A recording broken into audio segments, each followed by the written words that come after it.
Hey, right now, episode 77 of The Flip Side. How this can be a golden moment for the church to be the church. And why I'm going to stand up every time he walks into the room. What we're talking about is, should you be Francis Chan in a coronavirus world? You want to hear our answer on The Flip Side.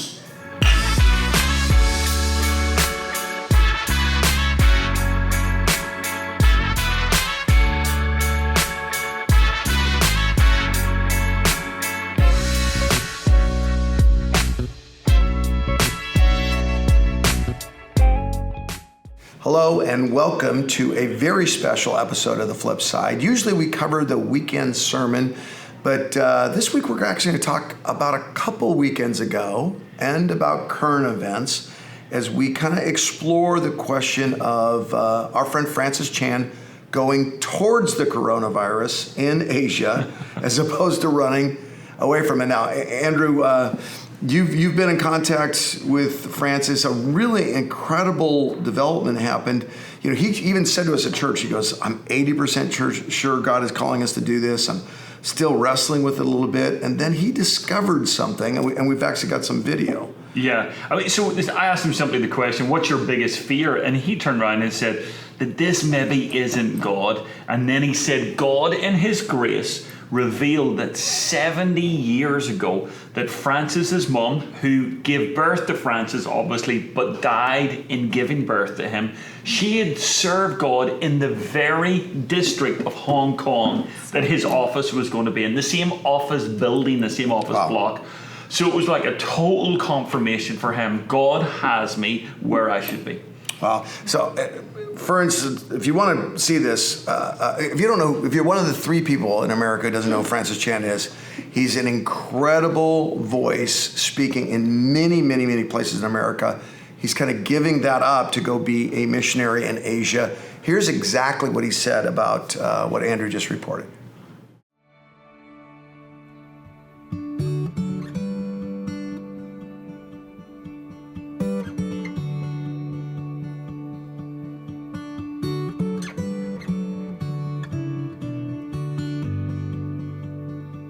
So I just have to tell you a story about God's grace. So we're getting ready to move to Hong Kong last week, and here I am here now, but we were going to move into this neighborhood called Sam Shui Po, because a friend of mine was planting some house churches here. Another buddy of mine right down the street had set up an office for me where they're caring for the poor. And I'm saying, okay, Lord, is this a place? Is this a place? You know, because I don't know. We're just trying to figure out the will of God. Like, where does he want us? And so here we are in this neighborhood where a lot of the poor live. And anyways, last week, I'm cleaning up the house, packing everything up. And I find this folder up on the top of my closet. And it has these old pictures of my birth mom.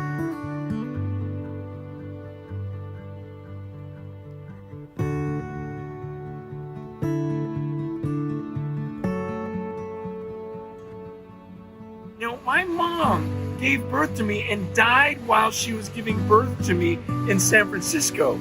But these pictures of her were of her in Hong Kong, and she was in this same neighborhood, and she was a believer doing ministry right here 70 years ago. Like it's dated, and it shows the exact location.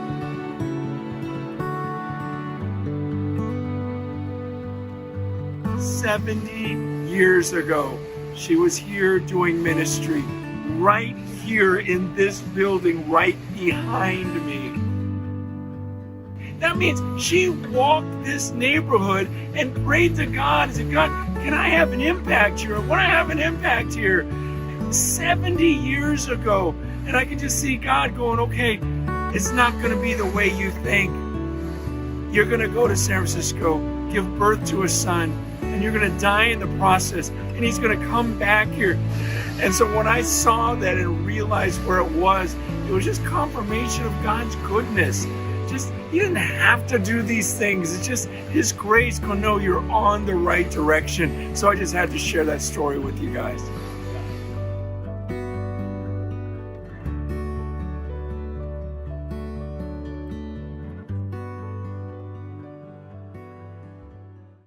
pretty incredible, huh? I mean, talk about really God Wow. just actually confirming something. We're going to just ask this question. What does it mean to follow God, even it's risky? Am I in sin because I want to stay safe? And when does God call us into risk? And how does that relate to the coronavirus? To handle those topics, I've got Andrew McCourt, Senior Pastor at Granite Bay, and I've got Dena Davidson of our Thrive School, and I've got coffee. Hallelujah. Let's get some coffee in here Yes, because sir. there's a lot of people watching this and they're asking this question. I've probably had 5 or 6 of these conversations just in the last week.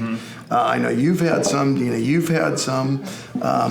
What are we drinking here, by the way? These are counterculture coffee beans called Big Trouble. It has caramel, nutty, and round flavor notes. Whatever that means. What does round flavor I have no mean? idea. I don't know. I get the caramel, I get the nutty. Try. I'm not sure the round. Dena, you're not having the coffee. I can't at this hour. Okay. It's like 3 p.m. So. All right, so we'll start with you, Dena. Wow. You're talking to a college student. You do this all the time. They're wondering what they should do with their life. They have a dream that sounds risky to you. It sounds like it might be a dangerous dream, a Francis Chan level dream. What's your advice to people that feel called to do something kind of risky? Yeah. My first advice is I don't think there's any conversations we should just say, I'm not going to have that conversation with God. So anytime a student is saying, like, I'm really afraid to ask God this question, I just really want to pause them and say, okay, that's really the only conversation you should be having right now with Right. God. Right. The one that you don't want to have is the one you most need to have. And so I think what God is really looking for is not good. for us to follow in Francis Chan's footsteps or to do some great risky thing for him. Because honestly, there's some Bible verses that say, make it your ambition to live a quiet life. And so we have to take all of what Scripture says here. But I think the thing that the Bible is also really clear about is that he wants to have conversation with us and he wants us to trust him. So if there's an area of our life that we say, oh, that's off limits, or I can't ask God about that, well, that's exactly what we need to be asking him about. So that'd be the first thing that I would say to a college student is, what are you so afraid of? Yeah, exactly. Let's talk about exactly. that. And why? Oftentimes, the question we're afraid of, the person we don't want to talk to, the topic we don't want to bring up, is exactly where we should probably start. Andrew, you pastor a lot of people. They got jobs, they got kids. How do you tell if God is actually calling you to do something risky? Well, I think as well, let's go about expectations. God's will for my life is that I would be obedient to his plan for my life. And you can't compare. It's such a crippling thing when we start comparing. So Abraham, Isaac, Jacob.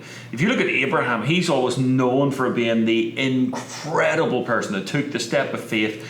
And he's our hero from Romans chapter 4, that when he listened to God, obeyed him, he became the father of faith that pleased God by just believing God. Then you got Jacob, so skip Isaac for a moment. Then you got Jacob, who had 12 sons. Jacob becomes Israel because he wrestles with God and he forms a nation. Look at Isaac. What did he do?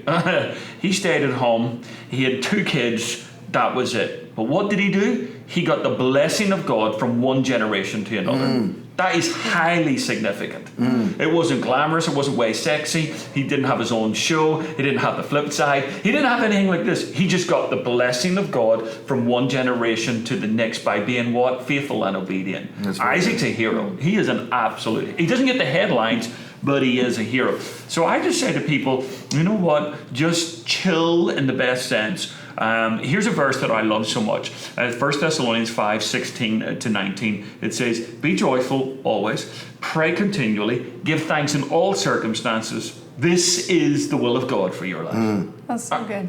I mean, come on, all of us, we are looking for the micro detail when God says, here's the macro. Yeah. And I think if we go after the macro, we end up finding the micro of what God's will is for our lives. I've heard you preach that verse and go, I can tell every single person what the will of God is in their life just off of that verse. Correct.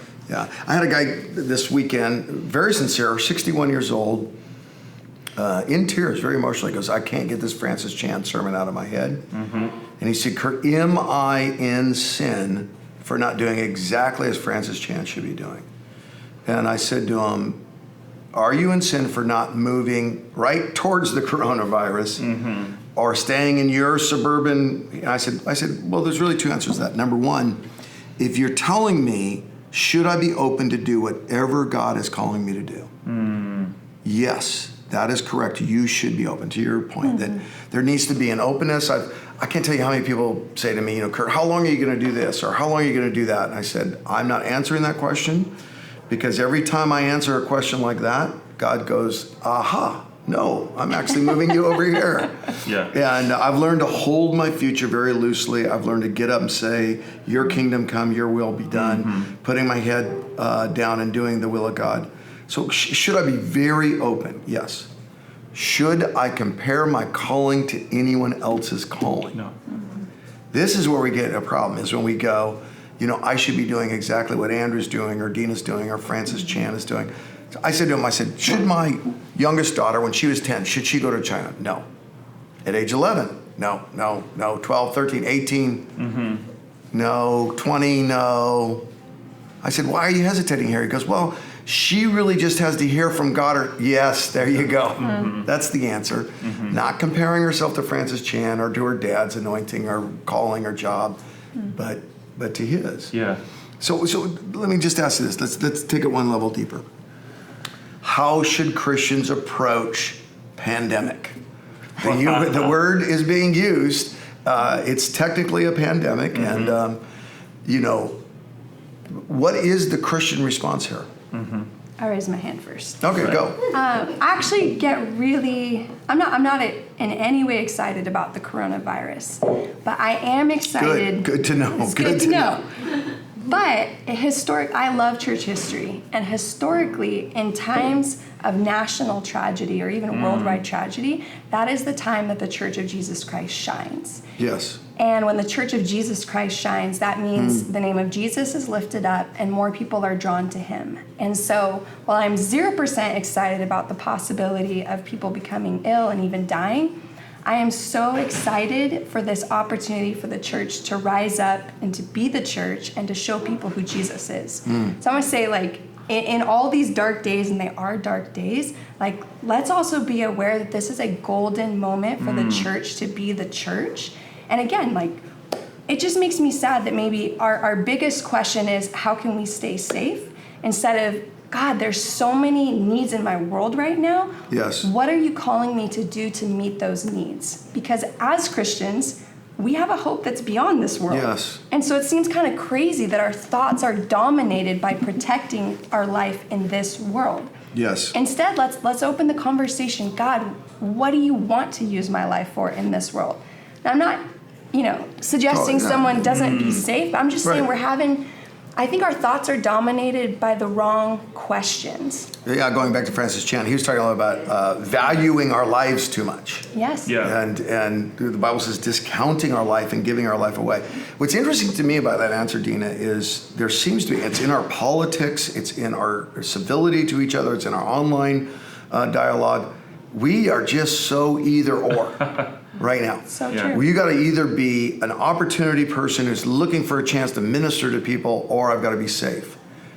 You can do both. Absolutely. You can do both.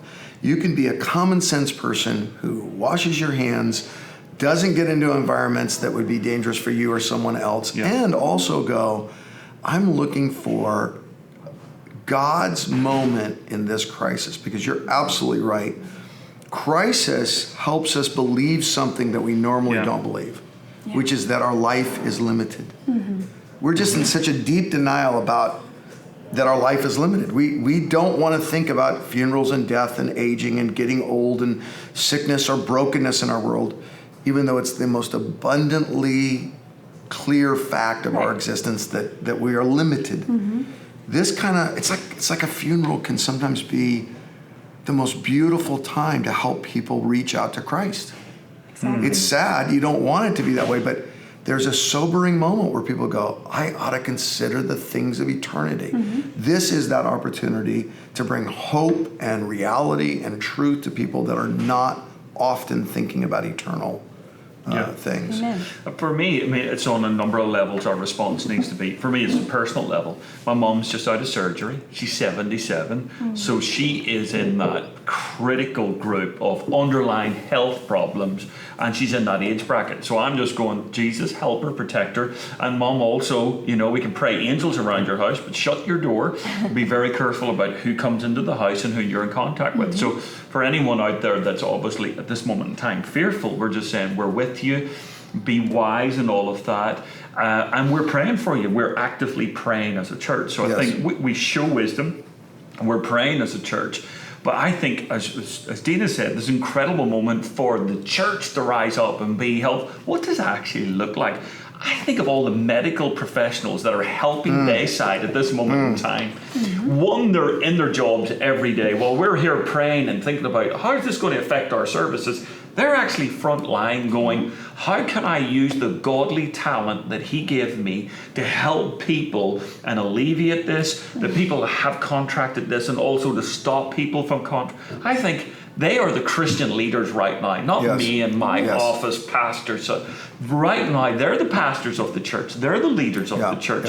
They're doing something epic. I think also what I pray for is not only for those Christians that are involved in frontline medicine, it's frontline politics that are trying to put policies together to help. I think of Joseph in the past, who was able to go to the Pharaoh of the land. And at that moment in time, he wasn't prime minister, he was a slave, but he had godly revelation to say a pandemic is coming, a famine that is going to be ravaging our nation for 7 years. But actually, if we prepare for this, he set policy for an empire at that time that not only saved the Egyptians, but saved the Israelites as well. I go, oh my goodness.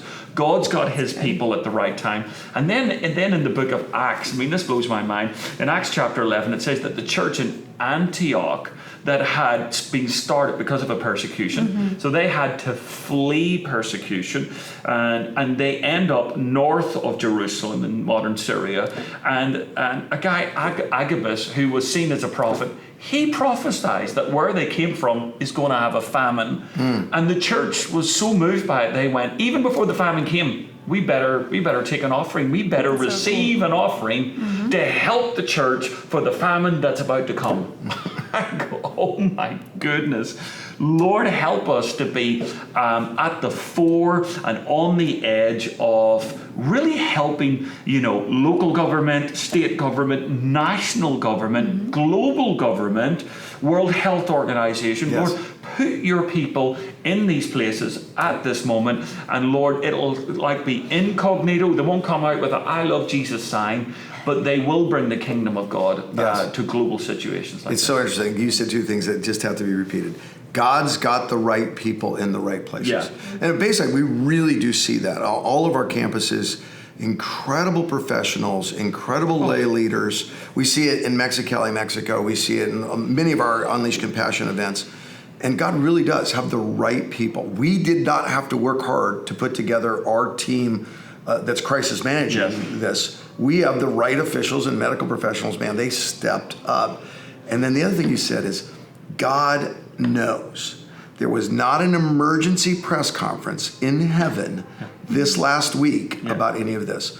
And I really do think there's opportunities on a macro level and a micro level for the church. To answer your question, why is it the church does so well in crisis? I think it's because we've become the church. Outside of crisis, we're pastors leading congregations. It's one celebrity. I know everything. You're all following me. Look at my Instagram. And then all of a sudden, it's like the city of Jerusalem when the persecution and the church, every new convert, every age and stage of faith gets just splashed out into the Near East, and the church starts to explode. Who planted the church in Corinth? History says Paul probably came out of that persecution. Who planted Thessalonica, Philippi? All of that stuff just emerged as the church spread and was the church making micro ministry decisions. Now, I want to get really practical here. You've got an elderly parents. I've got an elderly dad. Your dad is my age. He's not elderly. So, no, I'm going to call him elderly. I remember what it felt like to Like get it's out of setup. bed this morning. We're going to call your dad elderly too, because he's my age. I'm gonna get in trouble. This is a bad. Dr. Jackson, you send the emails to me. He won't disagree with me. If you've got a mom or dad, a friend, a grandparent out there, a spouse even, and they're very concerned about this because they are in that group that's a higher percentage target for this, what's your counsel, what's your pastoring? It just frustrates me so much how much our culture discounts people in their later years. Ray always says this, we're the weirdest culture ever. We listen to young people and discount old people, and every great culture in history listened to the wisdom of the elderly and called the young, you're not quite there yet. We do the opposite. What's your advice? What's your counsel for how we pastor people that are 70 plus years old in this? Well, interesting. I was reading Leviticus this morning. I was getting those devotional thoughts from Leviticus. And there's all this stuff about, sexual conduct. And it's like, are my kids reading this? It's like, it really is crazy. But then there's this little verse that's just put in, stand up when the elderly walk in. Oh, wow. It was just like a beautiful, it's actually in the Torah, one of the 613 commandments. You respect the elderly. And we all know the Jews took it and they made literally, when should I stand? How should I do it? It is the heart of God expressed in a tweet. It's basically said, just look after. So every time you walk in now, Curt, I'm going to, no, but I would stand for you, but I don't stand well anymore, Andrew. No, but there's just something about a protocol, a respect, and a love. Very good. And I think just within our community, these are wonderful moments for us to go. We have one couple in church here at Granite Bay, part of the founding members of the church. They're 67 years married. Never mind how many kids they have, how many grandchildren they have. They have 16 and a half great grandchildren and an angel in heaven, as she told me. And do you know what? Curt, you and I do this before our 8:15 service. I love coming in early and just walking around the room. I don't get to say hi to everybody, but I get to say hi to a lot of people. And this is what I love about our elderly people.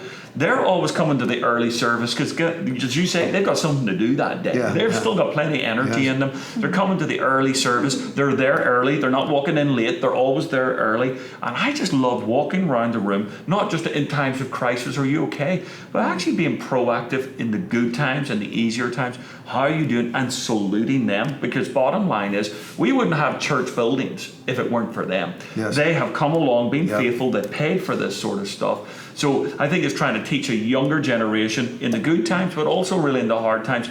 Call that elderly person. Now, don't necessarily visit them at the moment. Make sure they stay corona-free. But text them, call them, leave a dinner at their door. Just do something that would look after them. You're calling your mom every day. I try to call her every day. I think that's such a good thing. Some attention goes a long way. I worked in a nursing home when I was in college. And my first day in the nursing home, they said, part of this job is people you love will pass away. People you're ministering to and serving as a nurse's assistant, they'll pass away. Well, that whole summer, not a single one of my clients passed away. Not a single one. I think I had about 20 on my wing. Went to school for a month, came back one Saturday to visit. 7 had passed. Oh, my goodness. And I just thought, what a difference real attention does make. What a difference real attention does make. What a difference friendship makes. What a difference a moment of just looking you in the eye and saying, how's your daughter? How's your son? Tell me your story. And that experience was never lost on me. I'd say the biggest gift you can give is attention, exactly as you said. It's so important. I mean, my former neighbour in Belfast, he's turning 97 in May. I don't call him every day or like that, but I try to call him maybe every 3 or 4 months.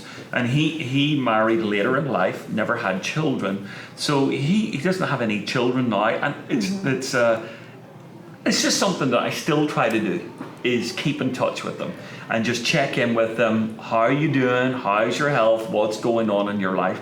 And you know what? It's good for him. I actually think it's good for me because he became 97 years of experience. He did 111 vacations with his wife. That's a good reason not to have children right there. 111 vacations. And he has so many incredible stories. He fought in the Second World War, all of that. And I just go, my life was the richer for taking the time to listen to a man of enormous experience. That's so true. In addition to the elderly, I would add we should care for the needy. Yeah. And I was just thinking this morning, after I read a blog post, this is a time where everyone is stockpiling for their house, but actually donations are down about 30% at places like food pantries.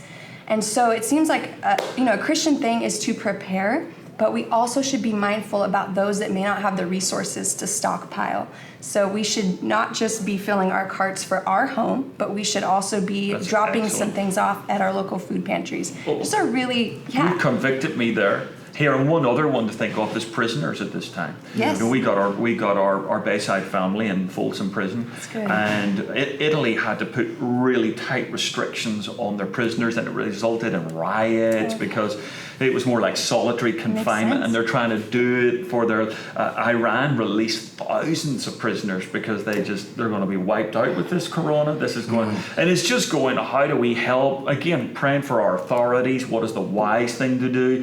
What's the compassionate thing? It's difficult. I mean, there are schools closing down, so that means some kids are not being fed. So I think to be Christian is to not just think about how this affects us and how we can protect ourselves, but also to pray for the realities that are going to come out of this. Yeah. How do we care for those Can I do just a people? little PSA right to the audience in terms of Bayside's response to this? We are right now marshaling all of our team to figure out exactly how, because we look at these moments and we go, we're going to unleash compassion. We just are. When the mall burned down, we unleashed compassion. When the tsunami hit, we unleashed compassion. When the hurricane hit, we unleashed compassion. When the fires in Santa Rosa and elsewhere, all of those times, that's what we do. We're still figuring that out. We are going to have a response as a church together. Listen to me though. You don't have to wait for a program to be a person who unleashes compassion. You can drop off food. You can look at your block and go, who can't get out to get extra toilet paper on my block? Who actually needs a little bit of extra help or a little bit of extra attention? Who can I text or tweet or call on my block? That's when the church starts becoming the church. And can I say one more thing to the if you're watching and you're in that wise age group of over 70, don't give up. The whole message, and this pandemic adds to it, is that you are less important. I talked to another guy this weekend. He said, Curt, I don't have a ministry now. I'm not volunteering. I just feel like the last time I volunteered, it didn't quite work out. And I said, no, the last time you volunteered, you learned a bunch of stuff. And now you're refusing to apply those lessons. Don't retire, refire. If you're over 70, go on the offensive. Be an example for those of us that are too young to understand what it means to be faithful. And, throw an elbow and get mad and do something for Jesus, because now is a moment where your example has a powerful impact on all of us. That's good. That's good. Can I give a good news story about Corona? Yes. Thank you. Believe it or not, Wait. Get someone online right now to listen to this. They need this. So this has been in Europe, way more than the US, the last month or so. My friend Sam, he pastors the largest church in France, and they had a special week of prayer and fasting, and they were praying for the sick. And this is sort of like almost ironic. They prayed for the sick, they fasted and prayed, brought the church together every single night. They saw lots of people healed. But in the midst of that, someone had corona and it started spreading amongst the people and you're going, God, how does that happen? How can I pray for the sick? You heal them, and yet some people catch then corona. Well, he caught corona, and services had to be shut down. Normally they get 2,000 people a weekend coming out, and all of those people had to stay at home. But they decided that they were going to go online. all of this hit French news, and guess what happened? Normally 2,000 people come to the on-site meetings. They didn't do it, but they broadcast online. It spiked with over 10,000 people watching church this weekend. Because people are finding out about this church in France that actually prays to God and trusts God. So somehow the Lord took something that seemed to be like really hurtful and destructive, and He's turned it for His glory, and there's more interest ever than church. Worship God. We worship in good times or bad. We teach in good times or bad. And we give in good times or bad. In fact, we were talking about the Macedonian church today in sermon prep, how they accelerated their giving during times of crisis and need. That's what we're going to do. We're going to accelerate. So give to 56316 if you want to get online. And here's the last thing, and I need you to spread the word on this. Would you please? If you want any updates on what Bayside's doing in terms of coronavirus, the best way is to download the Bayside app. That's good. Come on. At the app, we're going to be going on the minute, on the moment updates. As soon as we have them, we post them to the app. You can get them on Bayside Online as well, but the app is the most expedient and best way to do that. Would you please spread the word for that? It's very important that in a time where we're kind of distancing ourselves geographically, we come together information and communication-wise. So get the Bayside app, stay up to speed, and spread the word. As always, thanks for tuning in to the flip side. Am I missing anything, you guys? Final thoughts? No, absolutely Yeah. perfect. Good. God bless you. Stay safe and look for opportunities to minister to people.